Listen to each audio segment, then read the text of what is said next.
Klaipėdos uosto reide ramių valandų nebūna. Nebūna jų ir vyriausiojo locmano Georgijaus Minkino poste. Atvyksta laivas, jį atves prie kranto locmanas Eimutis Astikas. Locmano kateris uosto tvarkdarys. Leningrado aukštosios jūreivystės mokyklos studentui neakivaizdininkui Eimučiui Astikui gerai žinomi uosto vandens keliai. Šiandieną jis pasitinka prancūzų krovininę valtį Batūniją.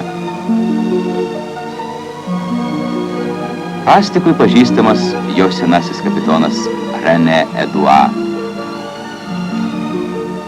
Ne pirmą kartą locmanas lydi tolimą į draugą uosto vingiais. Prancūzų kapitonas iš Lietuvos įsiveš antracito krovinį. Tad gero vėjo, o locmano prie jūros vartų jau laukia kiti laivai. Klaipėda tapo stambiu tarptautiniu prekybos uostu.